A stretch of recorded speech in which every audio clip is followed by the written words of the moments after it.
Hey, what's up? This is that guy, Sean. I am in Seoul, South Korea, Gangnam, the back streets right now. I want to talk about time versus money. A big decision that a lot of people have to make, especially when you're in your 20s and your 30s, because both are super important. Now, and I want to talk about it in the idea of in the frame of teaching in South Korea. If you're a teacher in South Korea, time versus money. Now, I know when I was about 5 years ago, I had one job, this really big hagwon, and I was working 6 days a week, so Monday to Saturday, and then it actually started to turn into even on Sundays.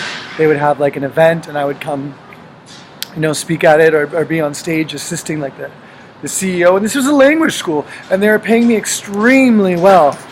I was making more money than I'd ever had in my life, but I could never really spend it because, I still did, but I'd go out on maybe a Saturday, but I would just be exhausted, and I'd maybe go on a date, and I'd be so proud that I had a bunch of money in my bank, and I could get a really nice meal, but I was so tired.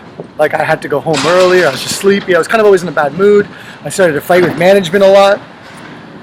Needless to say, I didn't end up staying there for, the long term. And so I would say for me, time is worth so much more, so that I can do something like make these YouTube videos. I can practice my Korean. I can, make connections, spend time around guys, real mentors, entrepreneurs, dudes that are, 10, 20 years older than me, and live lives that I want to live. So for me, time is much more important. I think if you come here, you should be really think about that before you accept a job position, a teaching position. If you need just to make money, maybe you're married, or maybe you just, you have a dream. If you're the type of person that can just hustle for a year or two and, keep the perspective that you're going to keep putting the money away and then you're eventually going to use it for something big, that's awesome. And I have friends that can do that, and, really more power to you, really, really more power to you. Definitely do that. But if you're the type of person that actually needs time, I'm just the type of guy that I need free time. I need time to exercise. I need time to work on creative side projects. And, money, of course, is super important to me. I want to make lots of money. Who doesn't want to make lots of money? But, me working all the time for one company nonstop is just, for me, is misery.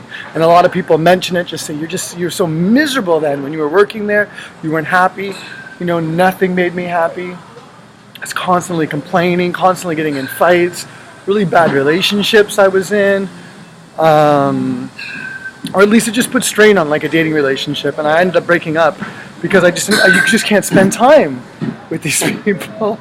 So at the same time, it wasn't really, really great. I'm a bit of a workaholic. I have lots of energy, but for over years and years and years, I just can't sustain it. So for me, time is very valuable.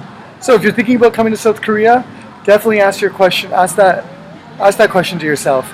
And I would say the big thing is weekends. So some schools, they will never ever be open on weekends. It's just a policy. Maybe the owners, they want Saturday and Sunday off. And they'll never ask you to work on a Saturday. Make sure you ask that, because some schools, you'll come there, you'll work, Monday to Friday for a month, and they're like, hey, guess what? We got an opportunity for you to work 6 days a week.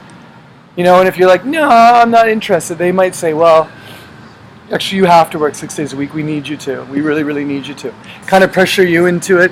And, sometimes the offer, the jump in pay is really good. Sometimes it's extremely small and does not make up for having to work 6 days a week. Even 7. I'm not sure if there's a payoff for how much money they can give you. Just for how tired you become and just, really just, just stressed out and always on edge. So make sure you ask that in a job interview before coming to South Korea. Is it 5 days or is it 6 days? Now, there was times when I was looking for 6 days. Because I just want to work. I just want to make cash. And maybe I'm not dating anyone. So, make sure that you're getting what you want to get. 5 or 6 days. Time versus money. What is important to you? Because, when you come to Korea, it's a year contract. And breaking these year contracts are really, really tough. It puts your visa, you pretty much lose the visa unless you can find another school to move over to, and then that can just become a nightmare. And, sometimes a lot of people have to fly back home, but that's just, you end up kind of going in debt sometimes. You know, and you ask yourself why you even came over here in the first place. So before you come, make sure in the interview, make sure, you know, if they give you a chance to talk to other people that work there. Sometimes they'll let you talk to someone that works there. You can just request, say, can I get the contact information of someone that works there or has worked there, and I can just email them, ask them some questions. And, you know, a year's a long time to make sure that your year will be much more successful. So time versus money, 5 or 6 days. What do you want to do? And if you want to comment, tell me, you know, what have you worked? Have you worked 5 or 6 days in Korea? What do you prefer? And what are the pros and cons? Thanks for watching, guys. Woo!